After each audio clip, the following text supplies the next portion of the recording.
Ouvir o Senhor. Podemos?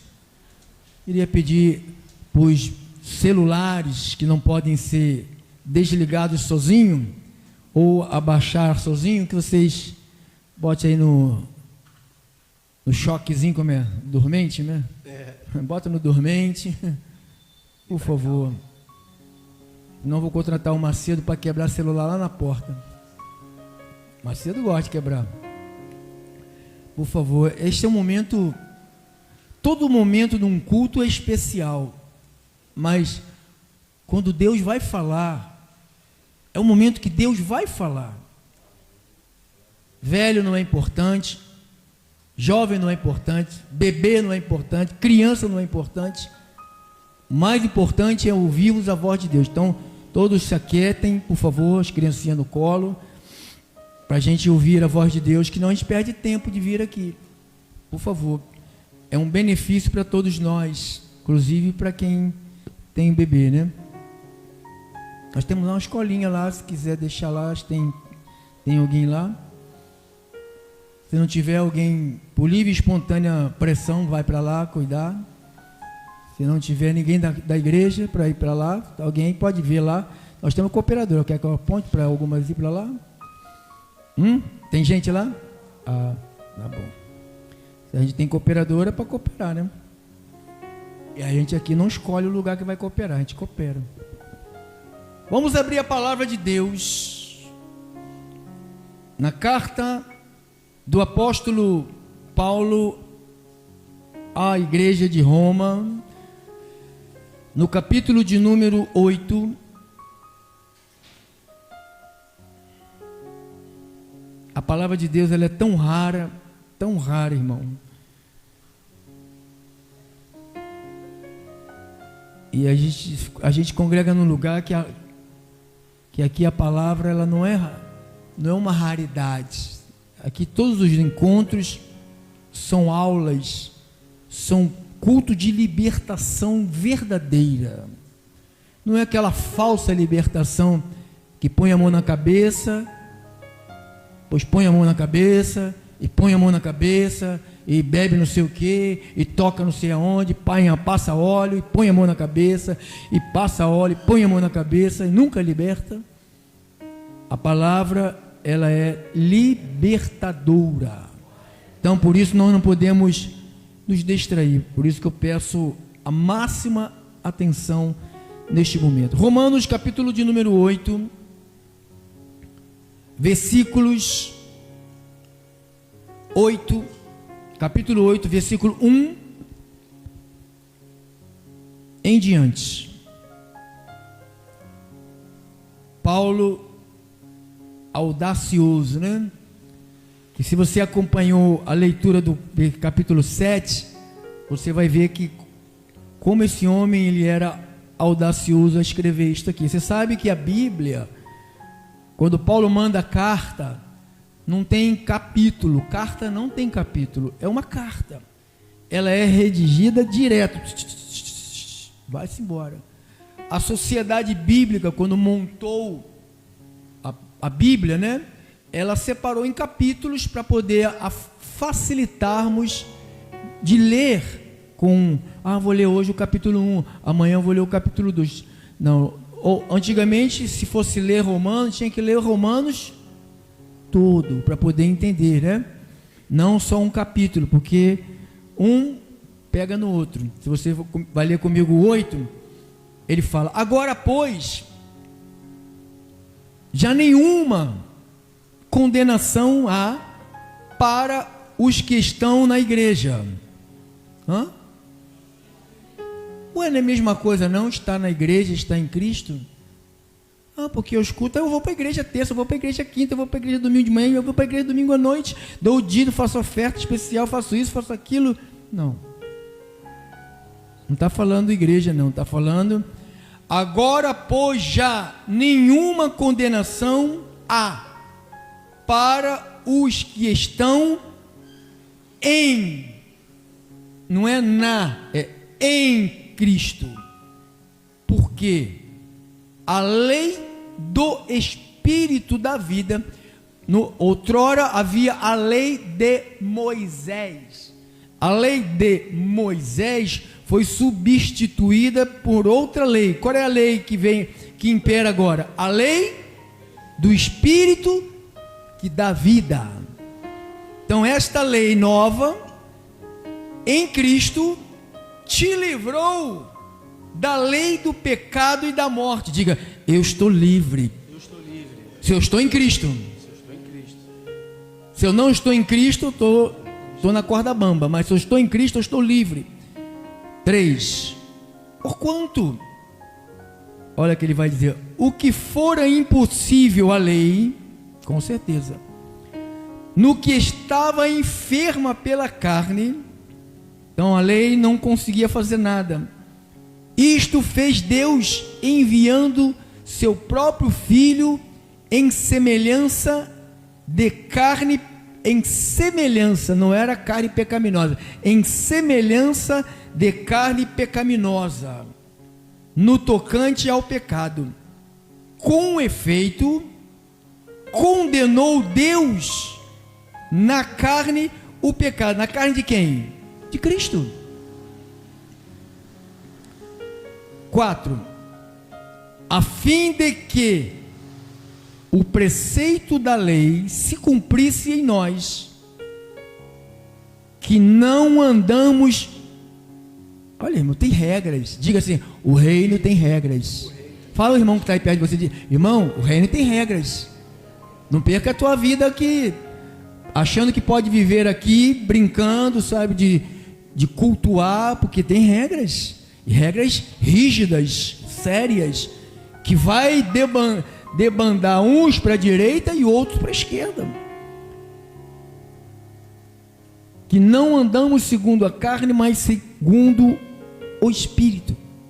Porque os que se inclinam para a carne cogitam das coisas da carne, mas os que se inclinam para o Espírito, das coisas do Espírito. Porque o pendor, a intenção nossa, da nossa carne, o pendor da carne, toda vez que eu me inclino, faço a minha vontade, faço o que eu quero, falo o que eu quero, vivo do jeito que eu quero, totalmente na carne, eu estou me inclinando para onde? Para a morte. Mas do Espírito é para a vida e paz. Garantia de paz e vida, andar no Espírito. Por isso, o pendor da carne é inimizade contra Deus, pois não está sujeita à lei de Deus, nem mesmo pode estar. Portanto, os que estão na carne não podem agradar a Deus. Ou seja, estar na carne é você viver fazendo o que a tua carne quer. Prostituir, vou lá. Adulterar, vou lá. Fornicar, vou lá. Prostituição, vou lá. Pornografia, vou lá. Cachaça, vou lá. Cigarro, vou lá. Vou lá. Estás perdendo tempo, né? Vós, porém, não estás na carne, mas no Espírito. Se de fato o Espírito de Deus habita em vós. Se alguém não tem o Espírito de Cristo, essa fala aqui é muito perigosa. Se alguém não tem o Espírito de Cristo, ele está escrevendo essa carta para quem, irmão? Para uma igreja. Então ele está escrevendo, suposição, ele está escrevendo para a nossa igreja aqui. Ele está dizendo: se alguém que está aqui nesta igreja não tem o Espírito de Cristo, esse tal, olha como é que ele trata, esse tal, quando você trata alguém assim, esse tal, você está dizendo, não vale nada, não presta para nada, já está sendo jogado de canto. Esse tal não é dele, pronome dele quer dizer não é de Cristo, não pertence a Cristo. Mas está na igreja, está nos cultos, está nas campanhas, nas correntes, em tudo, nos montes, nas rodinhas, sabe, nas piruetas, nas línguas estranhas, está, mas não pertence a Cristo. Se porém Cristo está em vós, o corpo, na verdade, como está? Está morto, por causa do pecado, mas o Espírito é vida por causa da justiça. Se habita em vós o Espírito daquele, outro pronome, daquele que ressuscitou a Jesus dentre os mortos. Quem foi que ressuscitou a Jesus dentre os mortos? Deus. Ele está falando, se habita em vós, na igreja de Roma, da igreja de Olinda, o Espírito daquele que ressuscitou Jesus dentre os mortos, habita? Amém. Que ressuscitou Jesus dentre os mortos, esse mesmo que ressuscitou a Cristo de Jesus dentre os mortos, ele vivificará também, não só o nosso espírito, também o vosso corpo mortal, por meio do seu Espírito que habita em vós, que em vós habita. Diga, ele habita em mim, ele está em mim. Diga, eu tenho ele. Tem fatos na minha vida que demonstra a sua presença na minha vida.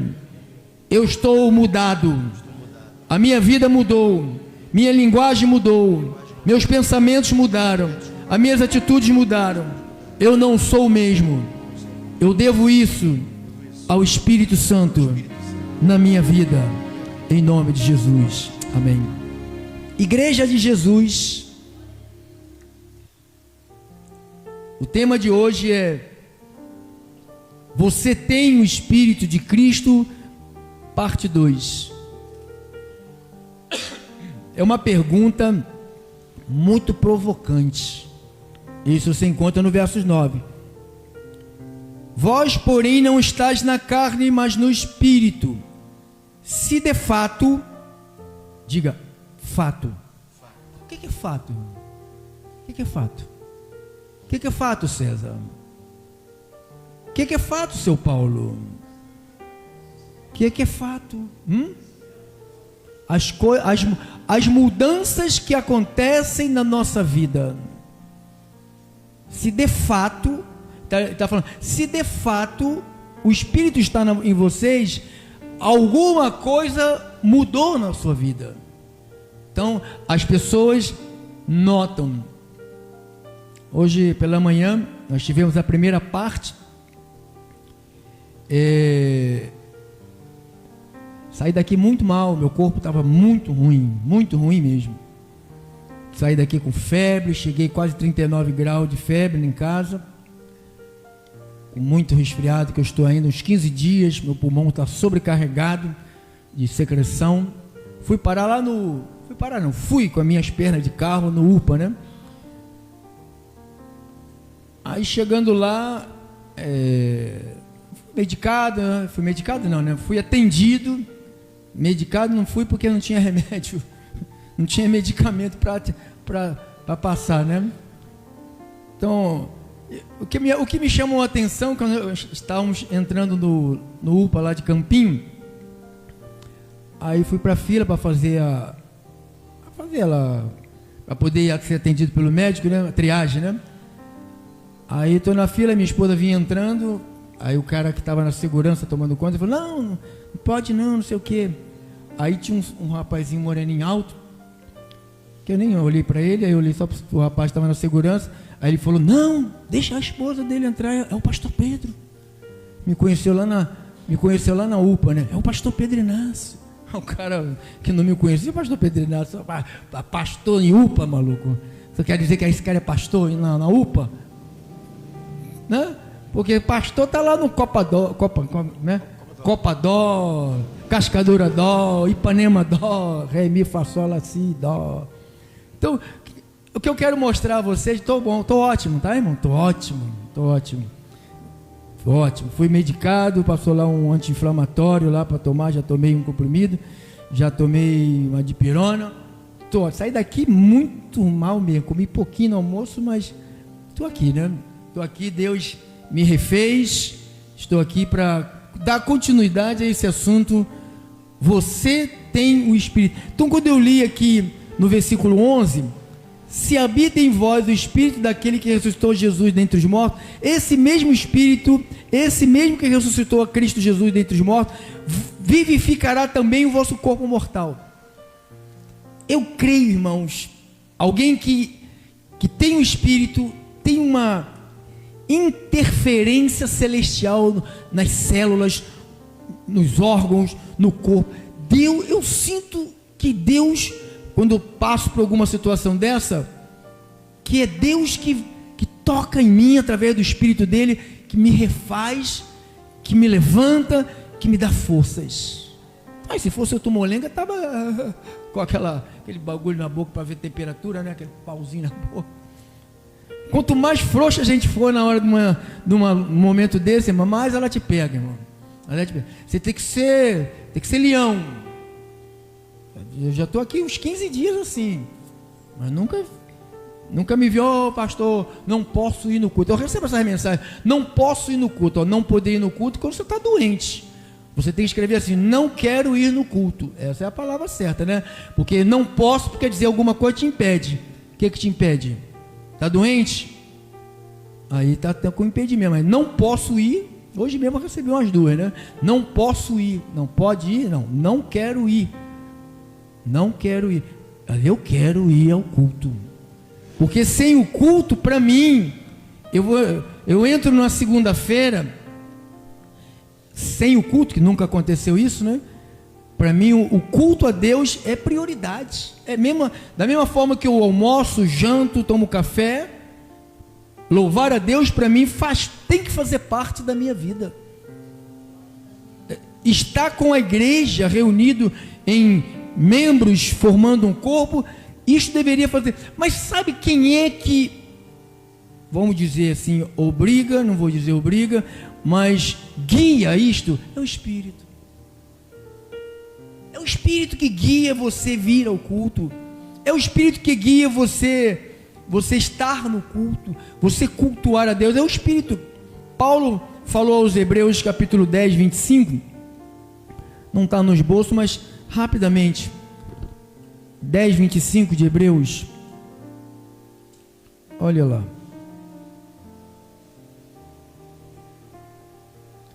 Não deixemos de congregar-nos, como é costume de alguns, antes façamos admoestações, tanto mais quanto vedes que o dia se aproxima. Nós viemos aqui para nos admoestarmos. A palavra, ela nos faz congregar e Deus nos trata. Deus é tão bom, irmãos. Quando você servia, não sei se alguém era católico aí, tinha imagem antes de ter Jesus, você orava lá para Maria, para Santo lá, cara, você ficava olhando lá e nada, não tinha resposta. Hoje você faz uma oração, aí você vem ao culto, ou você lê a Bíblia em sua casa, você faz a oração, vai ler a Bíblia, ou vem ao culto, ou escuta uma pregação, Deus te responde através da leitura, e Deus te responde através da pregação que você escuta. Mas isto é o impulso do Espírito que faz isso, fazer você ler a Bíblia, fazer você querer ir para prestar atenção na pregação, não ficar brincando com criança. Eu amo, irmão, tem gente que fala assim, o pastor não gosta de criança. Irmão, uma coisa que eu mais amo nessa vida é Deus e a todas as crianças, porque Jesus falou, deixa vir as minhas criancinhas, mas não falou, deixa vir as criancinhas para atrapalhar o culto, não, falou, deixa vir as criancinhas, deixa vir as criancinhas.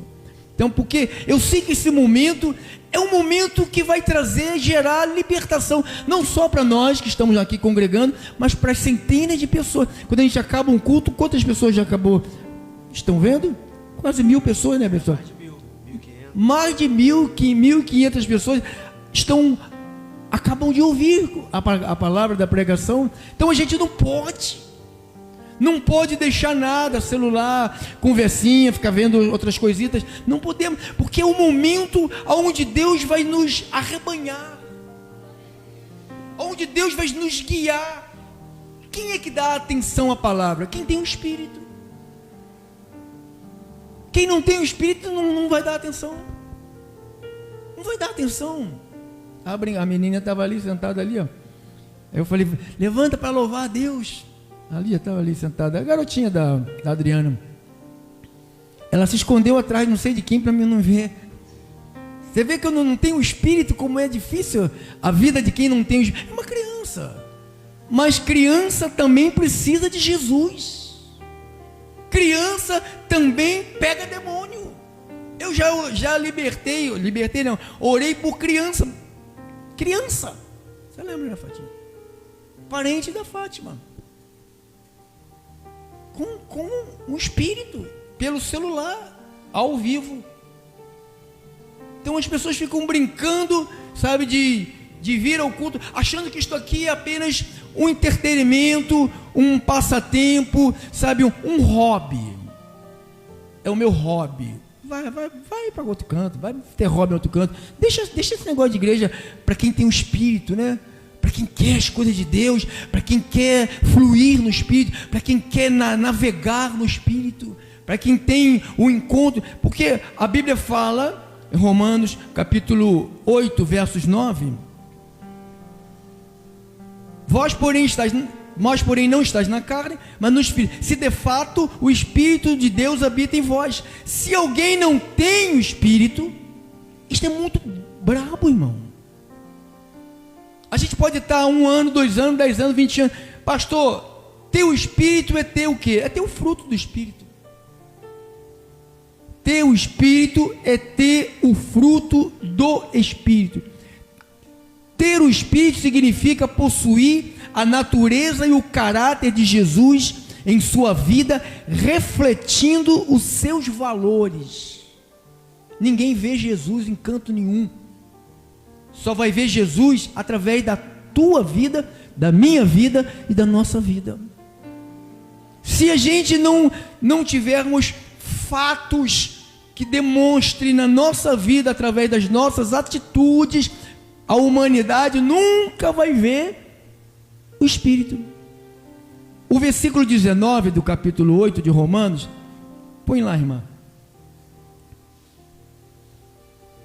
A ardente expectativa da criação. Vamos? O que ela está aguardando? Aguarda a revelação dos filhos de Deus. Então o mundo está esperando que apareça os filhos de Deus. E como que o mundo vai ver Deus através da minha vida? Somente através do Espírito. Se eu andar no Espírito, se eu andar na carne, eu nunca vou mostrar Deus. Mas se eu andar no Espírito, se eu viver, alguém que se diz que é cristão e vive na carne, esse tal não é dele. Não consegue tomar uma decisão no Espírito, todas as decisões é para a carne. A Bíblia diz, esse tal não é dele. Então existe uma ardente expectativa da criação. A criação diz que ela está gemendo, está esperando quando que vai aparecer esses que se dizem filhos de Deus. Eles só aparecem, a maioria, só para trazer escândalo.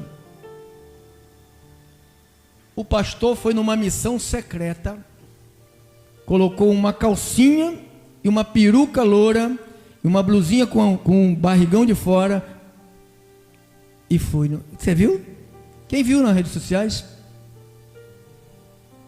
A criação está ardendo, esperando a revelação dos filhos de Deus. Aí vem um bispo mundialmente conhecido, diz: eu sou a favor do aborto. Vai ficar nascendo um monte de pobre para virar ladrão, melhor que morra. Falou. Quem viu ele falar isso? A ardente expectativa da criação aguarda a revelação dos filhos de Deus. E como é que nós vamos mostrar Cristo se nossos ouvidos estão tapados, não temos tempo para ouvir a palavra, não paramos para ouvir uma mensagem? Hoje tudo como é que dá o nome, irmão, quando passa o dedinho assim? Rolar. Mas tem outro nome que eles falam aí. Ninguém tem tempo mais de parar 30 minutos para ouvir uma pregação. Fica só ouvindo pedacinho de mensagem dos outros assim. Só coisa boa, né? Só coisa boa. Nem para ouvir isso aqui, ó. Quem não tem o Espírito de Cristo não é de Cristo. Uma pergunta que eu vou fazer agora. Quem pode fazer mudança numa casa? Você tem tua casa. Você não tem tua casa? Eu posso ir na sua casa e chegar lá na sua casa e falar: ó, irmã, essa televisão eu não quero mais ela aqui, eu quero ela lá naquela ponta lá. Irmão, ó, seu vaso, esse pano aí não está horroroso, eu não quero esse pano, bota outro. Eu posso fazer isso? Por quê? Porque na sua casa eu sou um visitante. Diga, eu sou uma visita. E visitante não pode mexer na casa. Outrora, no Antigo Testamento, o Espírito andava nos homens, visitando os homens. Por isso que não mudava os homens. Quando ele passou a morar no homem, ele passou a ser o dono da casa. Então, o nosso corpo não nos pertence mais. Ele é o dono do nosso corpo. Então, só Ele, por favor aqui, só Ele é poderoso para gerar mudanças. Então, nenhum outro pode gerar mudança. Então, um visitante não pode mexer na sua casa. Oh, esse teto não está bom, queria roxo. Olha essa parede. Oh, que cara chato pra caramba, me se meter na minha casa. A casa é minha, né? Então, quem pode fazer mudança na sua casa? Visitante ou morador? Morador. Qual é a diferença entre um morador e um visitante? Porque o visitante não pode mudar. Mas a Bíblia diz: vocês não sabem que vocês são templo do Espírito Santo? Se Ele é o dono da casa, Ele tem o direito de colocar o pano do banheiro a cor que Ele quiser. Ele tem o direito de pintar o teto da sua casa do jeito que Ele quiser. Estou falando metáfora, né? Ele tem o direito de mudar a sua vida do jeito que a Bíblia manda. Mas o visitante, como fazia no passado? O rei Salomão foi tomar a decisão de duas mulheres, teve 2 filhos, cada um teve um filho e tal, uma morreu, a criança, quem sabe dessa história, né? Então, aí ele falou: estou perdido, e agora, como eu vou fazer? Aí veio a sabedoria, que é o Espírito, repousou sobre Salomão, inspirou Salomão a fazer: pega uma espada, corta a criança viva no meio e dá metade para cada uma. A mãe verdadeira vai se manifestar. Isto foi a manifestação do Espírito. Aí acabou aquilo ali, Salomão resolveu o problema, o Espírito, aí sabe o que ele faz? Faz pacto até com o diabo. Você sabia que Salomão fez pacto até com o diabo, irmão? Quem sabe disso? Fez pacto com tudo. Você acha, se o Espírito tivesse nele, morando, habitando, vivendo nele, ele faria o que ele fez? Claro que não faria.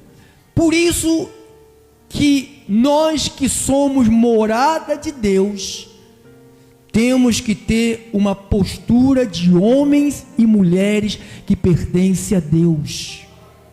Irmãos, nós não somos crentes. Crente é qualquer tranqueira dessa da vida aí. Nós somos cristãos que cremos em Jesus e seguimos os seus ensinamentos. E ponto final. Dá um aplauso a Jesus Cristo. Amém? Amém. Pastor, então nós falamos de manhã sobre João capítulo 16, versículo 7. João 16. Jesus disse assim: mas eu vos digo a verdade, convém-vos que eu vá, porque se eu não for, o Consolador não virá. Nós temos a palavra consolar. Consolar, que faz é o trabalho do Consolador. O que é consolar? Os irmãos, né, que estão agora conosco à noite, poder saber. Consolar, que é o trabalho do Consolador. Aliviar. Então, quando o Espírito viesse, o Consolador, ele viria até nós para nos aliviar, ou tentar aliviar a dor, aliviar o sofrimento, aliviar a aflição de outrem ou a própria, com palavras, recompensas e promessas, etc, etc, etc. Bota lá os sinônimos, irmã, que nós não falamos de manhã. Sinônimo de aliviar, sinônimo de consolar, aliviar. Então, quando ele viesse, ele ia consolar. Ele vem para te aliviar. Aliviar o quê? O fardo. Vinde a mim, é Mateus. Vinde a mim, todos que estáis cansados. Acho que é 11. É 11, irmão? 29, não sei, veio. Procurei. 11:28. 11:28. Vinde a mim. Jesus falou: vem a mim. Quem? Quem é que é para vir a Jesus? Quem? Todos. Todos quem? Estás cansado dessa vida? Está sobrecarregados? Senhor, eu já tive 2 overdoses, acho que a terceira eu vou morrer. Minha vida não... Eu não consigo ficar bom, só consigo ficar doidão. Quando eu fico bom, eu fico igual uma pata-choca. Alguém triste. Aí quando eu estou doidão, Senhor, aí minha vida eu começo a dar gargalhada com os outros doidão igual a mim. Eu estava com a minha vida pesada, sobrecarregada. Ele falou: eu vos aliviarei. Então, esse aliviar é uma obra que o Espírito faz na nossa vida. Quando ele passa a ser morada da nossa vida, ele nos alivia de medos. Irmão, há pessoas que tem tanto medo de morrer, cara. Tanto medo, sabe? A gente vai morrer, irmãos. Pô, ter medo de uma coisa que vai acontecer, parece que você atrai ela para você. Atrai as coisas ruins para a tua vida. A gente tem que estar pronto, a gente tem que estar aliviado dos medos de não poder chegar, de não poder concluir. Cara, eu vou casar, como é que eu vou montar minha família? Eu tenho medo, então eu estou sobrecarregado. Como é que eu vou conduzir minha casa? Como é que eu vou fazer isso? Como eu vou fazer aquilo? Diz que essa função de aliviar não é da mãe, não é do pai, não é do irmão, é do Espírito. Por isso que é importante você ter o Espírito na sua vida, e o Espírito ativo. Porque tem gente que tem o Espírito triste. Paulo falou: não entristeçais o Espírito de Cristo, o qual foste selado para o dia da redenção. É em Efésios? Efésios? Está em Efésios. Põe lá, irmão. Efésios, foste selados para o dia 4:30. Põe lá. Efésios 4:30 lá. E não entristeçais. Então nós temos a capacidade de entristecer o Espírito. Você e eu às vezes entristecemos o Espírito. Quando, pastor? quando nos inclinamos para onde? Para a carne. Não pode, senão a gente vicia de novo. Aquilo que está sendo morto, a gente vicia de novo. Ele está falando, não entristeçais o Espírito de Cristo. Eu fracasso também. Eu cometo erros na minha vida. Eu fico tão triste, irmão. Tão triste. Me dá uma angústia, sabe? Eu digo, por quê? Por quê? Por quê? Por quê? Sabe? É uma luta que todos nós temos. Quer saber o que eu faço? A irmã falou, não, né, irmã? Se saber, vai sair da igreja. Não pode falar, né, irmã? É entre eu e Deus. Não é isso.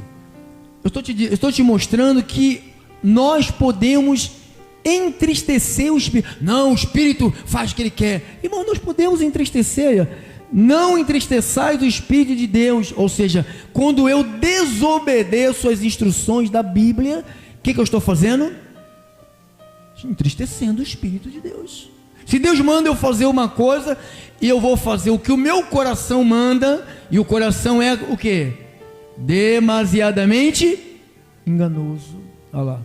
Não entristeçais o Espírito de Deus, no qual fostes selados para o dia da redenção. Então, eu não posso entristecer, porque Ele é a marca que me garante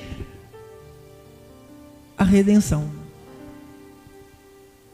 Quando o anjo da morte entrou na cidade, lá no faraó, lá no Egito, tinha que ter uma marca, para que o anjo da morte pulasse a casa.